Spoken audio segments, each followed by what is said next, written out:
Welcome to the Mixed Race Belonging podcast, where we explore the intersection of mixed identity and belonging through the lens of somatics and personal and collective liberation to help you heal your belonging wounds and reconnect with your innate wholeness through relationships, new experiences, and activism. I'm your host, Raina LaGrand, an embodiment coach for mixed race people with a background as a trauma therapist, yoga teacher, and health educator.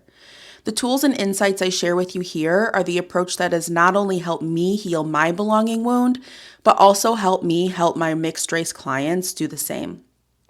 We all need something good to belong to right now. Relationships and spaces where we feel safe, held, seen, heard, and dignified. Thanks for being here, and let's get started with today's show. Hi, friends. Welcome back to the show, and I'm coming to you in a heavy time. I'm recording this episode on Monday, January 12th, 2026, and it will come out tomorrow on the 13th. And then we will be just under a week out from the execution of Renee Nicole Good in Minneapolis. And also, as we've learned, a couple weeks out from the execution of Keith Porter in Los Angeles, both of which are the result of ICE presence and ICE activity in those areas. And I just want to extend first a hug to everyone in this hard and heavy time. And also a lot of gratitude to those of you participating in direct actions against ICE and other forms of state violence. I know that there are people protesting, barricading, disrupting, singing, and all of that is so beautiful and important. So thank you for what you are doing to help keep our friends and community members safe and protected. This work around belonging is feeling so potent and purposeful right now because I really understand state violence as reflective of a perspective that belonging is something that is only earned through privilege or granted by those in power, rather than belonging being about interdependence, respect, safety, mutual dignity. White supremacy culture, I think, like has this veil of belonging that if you fit a certain mold, if you look a certain way or have certain privileges or abide by certain rules, you belong, but that's not real belonging. Real belonging is, first of all, innate and inherent in each of us. We all belong here on earth. And it's also about being welcomed, accepted, dignified, being given a voice for the ways we fit in and the ways that we are different. I think a question that has been stirring in my mind lately is around like, what do you think that ICE agent who shot Renee thinks he belongs to? What do you think that ICE agent who shot Keith Porter thinks he belongs to? I mean, I think they belong to whiteness, but I think more importantly, they think something belongs to them. They don't understand that belonging is actually interdependence and reciprocity and co-creation. And today, in today's episode, I'm mostly going to move forward and share with you about a client I'm working with, and how I've been supporting them in reconnecting with their ancestral and culture and traditions. And I'm sharing that in the context of what's happening right now because pre-racialization, pre-colonial cultural traditions, I think, hold wisdoms about belonging, connection, interdependence, safety, and dignity that just live outside of our racialized and colonized understanding of belonging. For instance, A lot of indigenous cultures see earth as home, and beyond that, recognize nature as a living entity that possesses wisdom and is healing. Right now, I'm reading The Healing Wisdom of Africa by Malidoma Patrice Somé, and in it he writes that when you are aware of the sense of home you have in nature, then you have a sense of home wherever you are. He and other indigenous and indigenous teachers and environmental activists talk a lot about that if we can recognize the earth as something that is to be revered, treated with respect, to be in relationship with, that we wouldn't be doing so much harm to our earth as a human species. That belonging is not just something we have, but it's a process, it's a practice, it's a praxis, and it expands beyond our human relationships into the earth world, the nature world, the more than human world, spirits, ancestors. And so I think that returning to our ancestors' practices and traditions is a real powerful step in the right direction as far as undoing white supremacy and repairing the severed connection to culture and relationship with each other and earth that we really need. I also know that for us mixed kids, claiming connection to ancestral culture and practices can feel complicated. And that is exactly what one of my clients came into coaching with me with.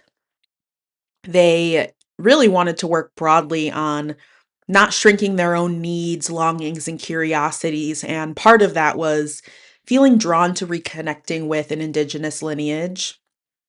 They have Taino, Puerto Rican heritage, and they were worried that by connecting with that culture, engaging in certain practices like drumming, singing, and so on, that they were appropriating. They felt stuck in this bind between so desperately wanting that connection and just feeling like energetically and spiritually called to it. And then, yeah, worrying that what if this doesn't belong to me? So in my work, I mean, I have a lot of wisdom and I'm happy to just drop, the wisdom, and I do that sometimes. But more importantly, when you come to work with me, it's an experiential process where I am guiding you in thinking things through, feeling things through, and gleaning your own wisdom.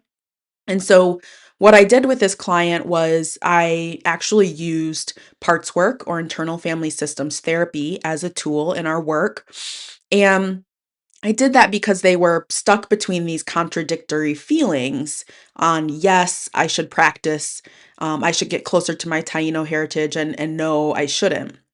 And so I coach them on untangling these contradictory, opposing feelings and being able to hold them with more complexity.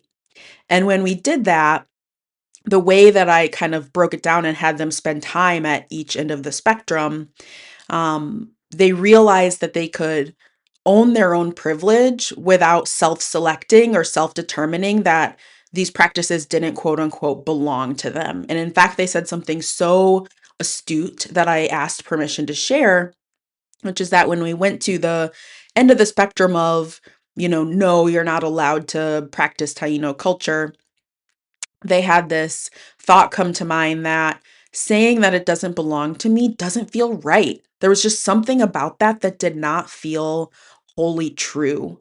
To just say, nope, sorry, you don't get to engage in any Taino cultural practices.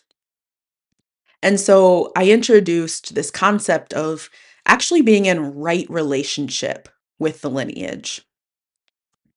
And when we are in right relationship with a lineage, that means that we are seeking guidance from elders, teachers, mentors, other practitioners of these cultural traditions, rather than just like reading a book and declaring ourselves the experts, or just going on to teach a whole workshop to our community about a certain cultural tradition without actually like that very like relational way that traditions have been passed down throughout all of human history.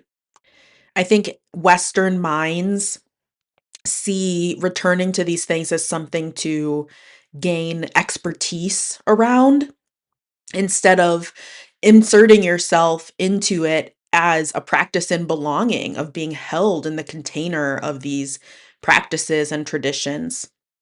Now, this client of mine was already doing that. They were already, I think, in right relationship, but I just wanted to kind of like validate that for them and like give them something to orient to. And they also were in the process of applying for another experience to be held and taught by elders. And of course, it was still bringing up some anxiety for them. What would people think? Would they think that they belonged? Would they think that they were an intruder or an imposter? And, we had this discussion around the fact that this is a time when so many people, even like who we label monoracial, are getting reconnected to their cultures. And I think that's probably especially true for Puerto Rican people, right? For those with Taino heritage. Like, I mean, Puerto Rican people in and of themselves are not, there is a mixed race heritage there. But also that being mixed isn't the only factor that disconnects you from lineage. That living in this colonial capitalist world, there are a lot of different reasons why you might be disconnected from lineage. And I think this can be actually such a powerfully healing experience for us as mixed folks, because it can, when we return to these containers, it can validate our existence and our longing to connect to culture, because we can learn and we can remember that these cultures existed in a time before racialization, and that belonging wasn't so much on what your phenotype was, or yeah, if you had a certain amount of money or something, but whether you abided by the kind of rules or practices of like interdependence or whatever they were within that specific cultural container. So I just think there's so much to learn through that experience, and all of our cultures probably hold their own unique wisdoms um, around belonging. But I think that doing something like this for yourself, building up the confidence, the courage to explore your ancestral lineage, whether it's one, two, or three, even, is a way for you to start to feel more belonging in your body and to feel safer in your body, to feel connected to something, to feel held. Because when you feel those things, you can hold your dignity without undermining someone else's, and vice versa. You can give someone else their dignity without fawning your own. And you can remember that there really is enough belonging to go around, that you don't have to fight for it or prove that you are deserving, that it is something that you inherently have the right to, and there is plenty of it to go around. And the more of us feel like that in our bodies, the less that people are going to feel like they have to fight for their belonging, assert their privilege, express severance, or excuse me, express supremacy and domination over others. So I think, don't sleep on this inner work of belonging. I think that this is as important as the more direct macro action work that folks are doing. Supporting yourself in remembering that you belong, returning to cultural wisdoms that pre-exist our colonized, racialized little minds' understanding of things, and If you want support reconnecting to your ancestral traditions, sort of untangling the contradictions inside of you about whether you are um, able to connect with these traditions or whether you're appropriating, even if you want to just figure out how to show up in resistance, movement work, reach out. Let's talk. Schedule a consultation call with me. So, little announcement update. As I have been refining my um, one on one coaching container over the last few months, one thing that has emerged from the inner work I've been doing is this quiz, the Belonging, Wounds, and Wisdom quiz, which you got if you signed up for my Somatics of Belonging workshop that happened last night. You can still sign up for the workshop and get the quiz that way. But when you schedule a consultation call with me for one on one coaching, part of what we do is we use that quiz, we go over the results, and we talk about your experience with identity and belonging as a mixed person. And that helps us to understand how coaching can help you in particular. And we can talk through how Bold Belonging, my one on one coaching program, can help you to really heal your belonging wounds, get to the root of them so that you can finally feel whole and feel that wholeness in your relationships with others, your relationships with ancestry and culture in different experiences. So don't hesitate to reach out. I would absolutely love to connect with you, chat with you, support you, and you can find everything you need in the show notes. All right, so I just want to energetically extend another hug to you all. And thank you for being you. Thank you for being here. And thank you for the work that you are doing inside and out. Even if it's really small, it makes a difference. Even if it's just thinking about getting started on your healing journey, I see you. That is powerful. All right. Talk to you soon.